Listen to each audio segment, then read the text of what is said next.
That does not sound good.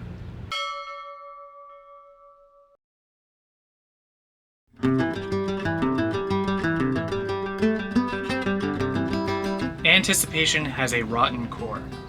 This is a problem that I've known about since before I even bought it. It was even right here in the survey. So, we're finally going to take care of it. What I am talking about is the marine grade plywood that got sandwiched between two pieces of fiberglass back in 1975. That's just the way that boats were built back then. And nowadays we have modern materials, so I'm going to be giving her the core she should have had from the get-go, Honeycomb. This is NidaPlast Honeycomb. It is a plastic type of honeycomb, but it is incredibly strong, flexible, and doesn't sacrifice any of the compressive strength that you would with perhaps another material. It is also a fraction of the cost of marine grade plywood, which is a huge benefit when you're doing such a large boat.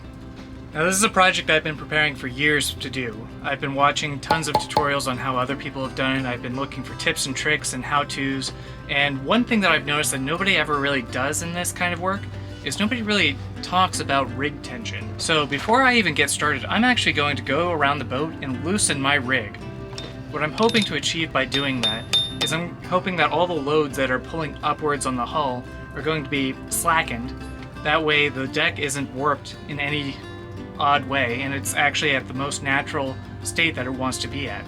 Now I'm not going to get into all the how-tos of how to actually repair your core. I'm just going to show how I did it. If you want to learn more about how to do this properly, I recommend either Boatworks Today or some of the other channels that are going to be listed over here. They do a much better job demonstrating how to properly do this. So if you're trying to learn how to do this, I'd recommend going to them first and then come back to my video. Why do I get the feeling that I'm about to film one of the stupidest things I've ever done in my life? Okay, so for this to work, I need to use my oscillating tool here and go all the way around the non-skid portions of the deck and make sure that I get as much up as I can. That way all of the coring can come out and the new coring can go in. This is really nerve-wracking. I've been putting this off for years because I was nervous about doing it, but I have to do it at some point, and might as well be now and might as well be on camera. Let me go get some safety glasses. Okay, here it goes.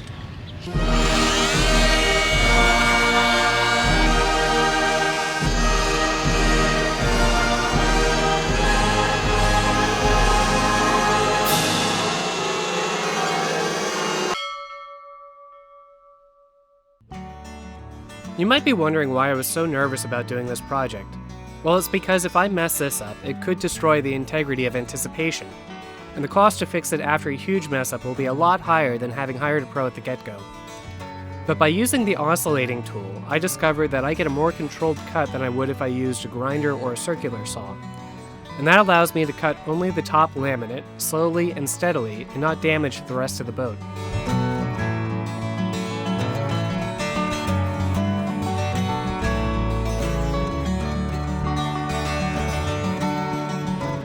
Alright, so far so good. I've completed the cut all around this first section that I'm going to do.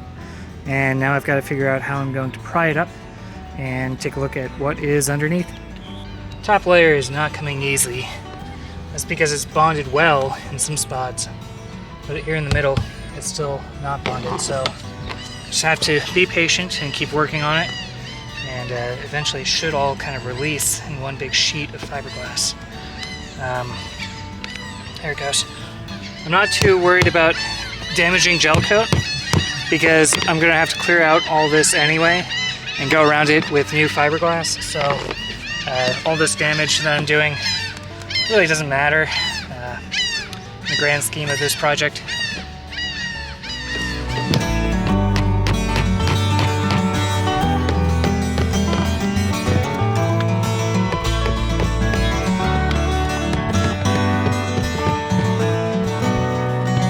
Alright, now I can clearly see that it is actually end-grain balsa wood, which is a really good core, and it does take a long time for it to rot. But, yeah, it did rot on me, so I'm going to replace it anyway. Once upon a time, that hole was probably used for the power for a wind generator that sat atop this pole. Unfortunately, when that wind generator was taken out, the hole was left behind, and look at all that rot that it left in its wake.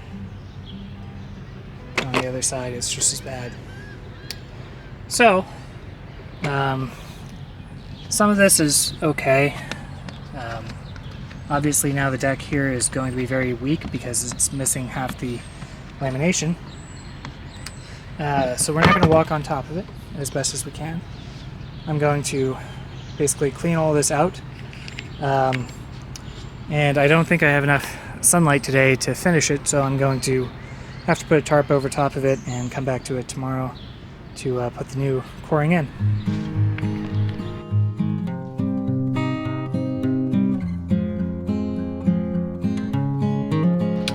Okay, so I ran out of time yesterday to finish what I needed to do, so we gotta finish it now. So this is all the old coring I pulled out yesterday. I just kind of put it in a trash bag, but look at all that humidity that came off of it. You can see all the water droplets. Yeah, that was really humid. And you can see the same thing back here. I covered it with a tarp, but you see there's a lot of humidity that was actually trapped inside the core. So I'm gonna have to let this breathe and air out while I'm prepping everything. Hopefully that'll be enough time to get any excess moisture out of there.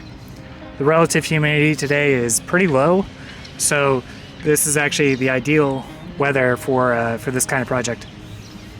So take a look at this. When I squeeze this black rotten balsa, you can kind of see the water coming right out of it. That's how bad that got.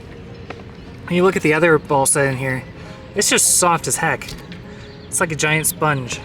And that is exactly why we're doing this. I'm not feeling a lot of good hard balsa anywhere in here. So by replacing most of it, we should address pretty much every issue with the deck that I can think of. So as I'm cleaning this up, I'm noticing places where the bond between the fiberglass and the balsa was really not evident. If you look down here, you can kind of see the grain pattern of the wood embedded into the epoxy. But up here, you see just kind of a flat epoxy. And that's actually where that soft spot in the deck came from. I think that side plus this side not having a good adhesion really accelerated how quickly that got as bad as it did. And the holes that went through the deck really didn't help either. So I'm glad that we're finally fixing that as well.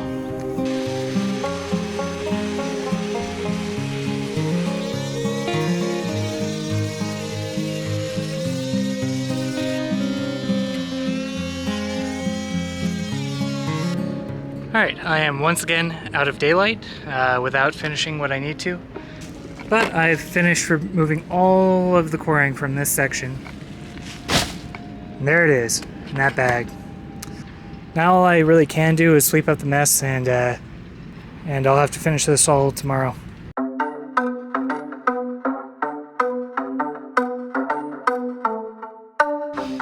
Okay, we're on day 3 of this project, and I'm getting a little frustrated because this is taking a lot more time than I thought. Let me show you the current problem. The NidaPlast is an even thickness, whereas the balsa core was not. That leaves a raised edge in a lot of different places around the edge of the cut section. So all I can really do at this point is get really, really aggressive with the belt sander, and hope that works.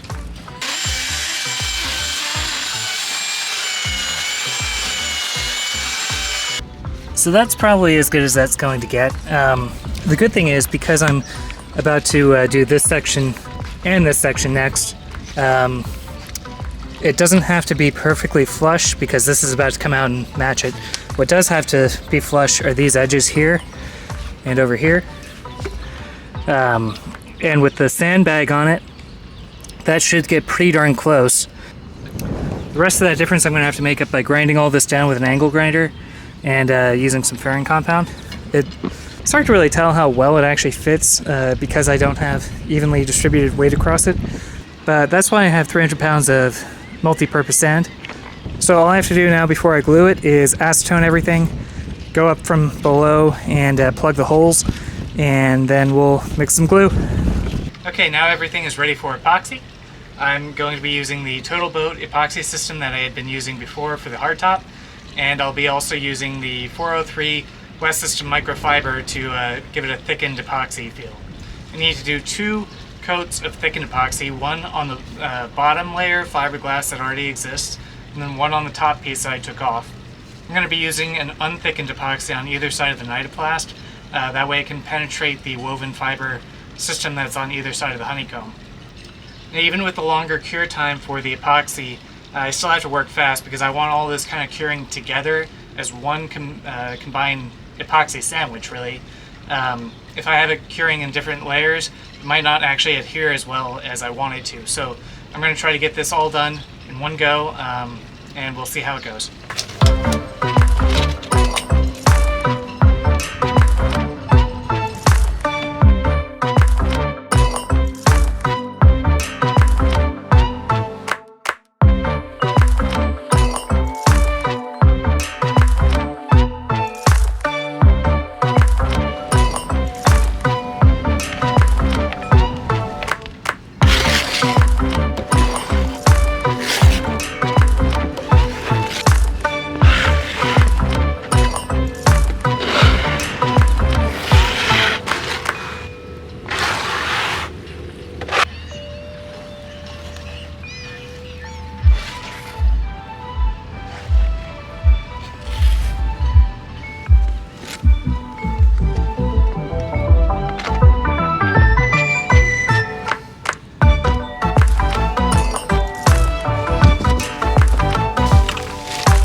So the most horrifying part of this is over.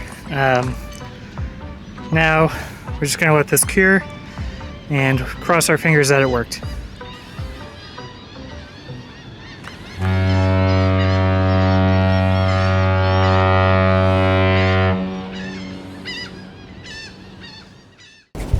So the deck is bonded and it sounds much better than it did before. I want to do a qualitative test here. I've got my lav mic. I'm going to put this down here on the deck. Tap all around it.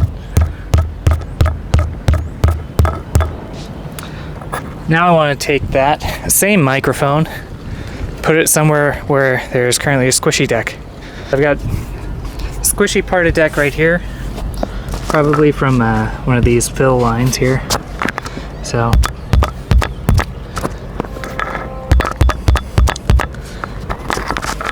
I'm wondering if you'll be able to hear the difference.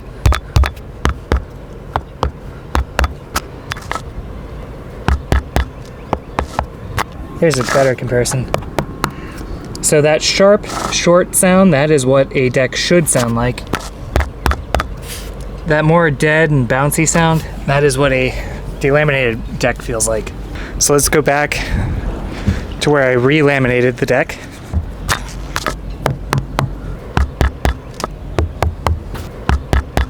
So as far as I can tell, everything is bonded. It is still a little bit of a dull sound. Still a little bit of a dull sound here where there used to be a soft spot, but it's no longer flexing under my feet, which is the main thing. So I'm pretty happy. So I'm going to leave this open for one more day to let any trapped moisture in the edges here come out of the edges. And then tomorrow I'm going to come back and fill every edge around here with thickened epoxy. I'm not even going to worry about getting that on camera. It's not interesting enough to show. But I want to make sure that all the edges are sealed because it's going to be a while before I can come back and do anything about making it fair and flush to the rest of the deck. Overall, I'm really happy with how the NidaPlast actually performed. I think it's a very effective, cost-efficient solution for a lot of people who are about to recore their deck. If you're somebody who is a purist and you can't stand the idea of something new, you can use a plywood or end grain balsa, it's okay. But for me, I really like this stuff. It is great, and I just couldn't find anything that would beat the price, which has a newlywed and a liveaboard. That's really important to me. So only time will really tell if this project was a huge success or a huge failure.